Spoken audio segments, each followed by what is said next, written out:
Salut tout le monde et bienvenue Attends, j'étais pas sur... prête. Oh là là. Je me grattais. Prends ton temps. C'est quoi ça? C'est pas comme si on était à 32% C'est quoi, ça de batterie. Ah oui. C'est juste un petit popo. Ah. Vas-y. Ça y est, c'est l'hypochondriaque qui a... Non, c'est non, quoi non. ça là?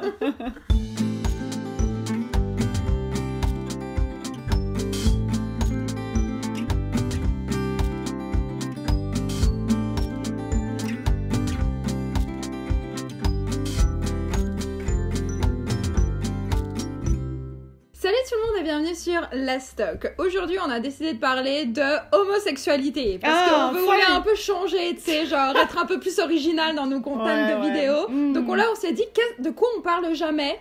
Lesbienne, gay, on n'en parle jamais. Non. Go. Je voulais poser des questions à Carla par rapport à son après coming out parce que en fait, quand je vois des photos d'elle, j'ai du mal à la reconnaître. Oh mon dieu. Bah, c'est vrai, t'as les cheveux courts, t'es un cliché lesbien sur pattes. Bon. Vraiment. Bon. Et je trouve que il y a de quoi genre en parler. Je pense qu'il doit y avoir... Est-ce que tu veux me demander genre, est-ce que ça va? Est-ce que ça allait? Non, mais je trouve ça intéressant que justement, je pense que c'est tellement quelque chose d'effrayant, de dur de faire son coming out que je pense que dès qu'on l'a fait, dès que là on sait que tout le monde le sait, tu sais. Oui.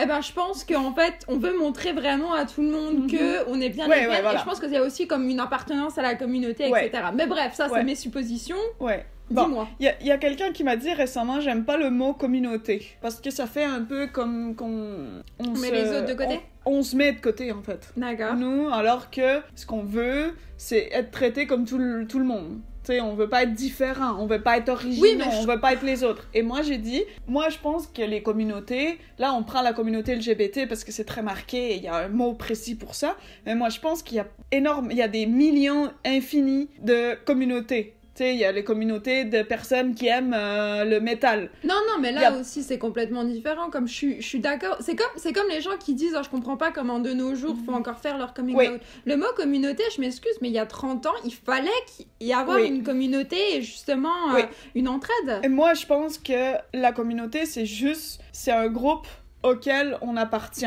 Oui. Et moi, je pense que justement, ça aide beaucoup les gens quand on fait notre coming out, que ça existe, cette communauté, parce qu'on se sent moins seul. Et on se sent que dans cette communauté, on peut être accepté, on peut rencontrer des gens qui sont comme nous et avec qui on peut s'entendre. Bah oui et non. Ok. Parce qu'avec ces communautés viennent les clichés qui appartiennent à cette communauté. Et qu'est-ce qui se passe quand justement tu penses que de caractère, tu ne te sens pas, tu ne sens pas que tu fais partie de la communauté. Comme moi par exemple, on n'arrête pas de le dire, la culture bisexuelle n'existe pas. Ce qui fait que la culture lesbienne, je m'identifie pas nécessairement. La culture hétéro non plus. Donc au final, même si moi, je fais partie de la communauté LGBT, je me sens pas nécessairement représentée ou je trouve pas qu'il y a une culture relative. Ça, c'est un problème, on en a déjà parlé plein de fois. Mais après aussi... Oui. Pareil, des clichés, par exemple, gay, comme on n'arrête pas de le dire que la plupart des clichés, le monde gay, est, en tout cas homme, est très violent, c'est très, sexuel, etc. Et comment on fait quand justement il y a quelqu'un qui n'est pas du tout ça, qui aime vraiment, genre, qui est romantique, qui ne peut pas, genre, qui n'est juste pas comme ça. Je pense que justement, ça peut être dur pour quelqu'un qui vient de faire son coming out, qui ne se sent pas de coucher comme ça ou de montrer son pénis à tout le monde, façon de parler. Mais voilà, ça peut être quelque chose de dur. Dans le sens où je sais que je suis gay mais je me sens pas identifiée à mes autres compères gays. Il y a vraiment les bons et les mauvais côtés de ça et c'est vrai, c'est un bon point que tu soulèves. Moi... Merci. Tu soulèves toujours des bons points. Je sais, je soulève beaucoup de choses de très bons. Bonne B.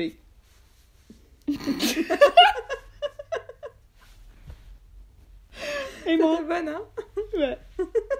Ah là, c'est bien soutenu quand même. Très très tu bien. portes un soutien-gorge aujourd'hui. Ah mon dieu, j'ai perdu mon point tellement que les seins, j'aime. Mon coming out. Mon coming out. T'as eu les cheveux courts. Ok, mon coming out ne s'est pas passé de la même façon, disons que... Tout le monde le sait, tout le monde le sait. Un truc classique. Du coup, moi, quand... C'est ça, j'avais 16 ans, 17, et disons que je découvrais à petit que j'aimais bien les filles et tout. C'est pas là où je me suis sentie le plus en confiance, où j'ai justement adopté tous ces clichés-là. C'est venu plus tard, en fait. Et c'est venu quand vraiment, je pense que j'étais confortable à 100% avec qui j'étais. D'accord. Parce que je pense qu'au tout début, tu sais, je me pensais encore bi, je me sentais pas vraiment lesbienne, je voulais pas être lesbienne au début, j'étais pas à l'aise avec ça. Et du coup, moi, tout ce monde, je le connaissais pas. C'est venu après, bon, avec The L-Word et tout, après tu te rends compte que c'est pas vraiment la réalité non plus, mais disons que ça aide. Et après, quand j'ai eu ma première copine et ça s'est terminé, par après, quand j'ai rencontré ma deuxième, et là j'ai eu une relation, disons, qui a duré assez longtemps, où je me sentais déjà comme à l'aise avec qui j'étais, avec la lesbianitude. Je pense que c'est là, justement, où, boum, les clichés ont plus frappé, disons que oui, j'avais envie de m'habiller un peu plus lesbienne, disons, les chemises à carreaux, les cheveux, oui, j'ai coupé mes cheveux. Très courts. Ils étaient plus courts, et après... Très courts. Plus court encore, où je voulais essayer, en fait. Ça a été vraiment un test. Ma copine de l'époque, elle disait « Ah, peut-être que ça t'irait bien, les cheveux courts à la garçonne et tout. » Bah, c'était un autre style. Je pense que... C'est une autre époque. J'avais l'air assez jeune, je pense. Et je pense que je me suis sentie vraiment... J'avais envie de faire tout ça. J'avais envie de porter mon bracelet le LGBT. J'avais envie d'aller dans les boîtes lesbiennes. J'avais envie d'avoir un groupe d'amis qui soient des lesbiennes. Pourquoi, genre, comment tu vas? I'm gay. T'étais gay. Ouais. Justement, on n'arrête pas de dire que la sexualité n'est pas ce qui est le plus important chez quelqu'un, mais je pense qu'on a une phase après le coming out où justement ça devient genre la chose principale dans ta vie. Je pense qu'à ce moment-là, j'étais lesbienne. Voilà. J'étais T'étais gay. que ça. Pas que ça, mais ça faisait partie de ma vie parce que pour la première fois, j'étais à l'aise vraiment avec ça et que je trouvais ça cool. C'est pas cool dans le sens où c'est cool d'être gay, mais dans le sens où... T'étais à l'aise dans ce milieu. Voilà. Et je trouvais que que j'avais des amis avec qui je m'entendais bien. Je connectais avec mon environnement pour la première fois autant depuis très longtemps. Et pour moi, ça voulait dire que vraiment, il fallait que ça soit comme ça et que ça soit limite, voilà, comme si c'était The L-Word dans la vraie vie. Je pense que c'est parce que, justement, je connectais enfin avec des gens, avec des situations, comme je me sentais à l'aise, tu vois, dans les bars gays, de traîner avec d'autres personnes qui étaient gays aussi, où est-ce qu'on parlait de ces choses-là, mais de façon très naturelle et tout. Alors qu'avant, j'avais juste des amis hétéros, et c'est pas que je me sentais pas à l'aise avec eux, pas du tout, mais c'était différent, tu vois. Est-ce que tu t'habillais aussi comme ça pour que les autres Ouais. J'avais aussi un besoin, je pense, de que les autres, genre, enfin, tu trouves ça comme ok d'être gay, puis que l'homosexualité est ok, parce que c'est vrai qu'il y a beaucoup d'homosexuels qui, auparavant, ont été un peu homophobes, dans le sens où ils étaient pas trop sûrs. Et moi, enfin, j'étais comme tellement contente de tout ce qui m'arrivait que je voulais que les autres voient aussi mon coolness gay, tu sais, comme que j'étais cool, que j'étais gay, voilà. Et je pense que, ouais, j'avais envie que les autres le sachent, même si j'étais en couple, c'était même pas pour me chercher une copine ou rien, tu vois. Et ouais, il y avait comme une fierté aussi, peut-être, que genre, j'étais mal avant, et là, maintenant, je suis super à l'aise avec ça, donc regardez tout le monde comment je suis à l'aise avec ma sexualité et avec ce que je suis. Et je pense que j'ai jamais été mal avec ma sexualité avant, dans le sens où j'ai pas passé, tu vois, mon adolescence à me poser des questions et tout, c'est vraiment venu comme un peu comme un choc. Je m'y attendais pas. Et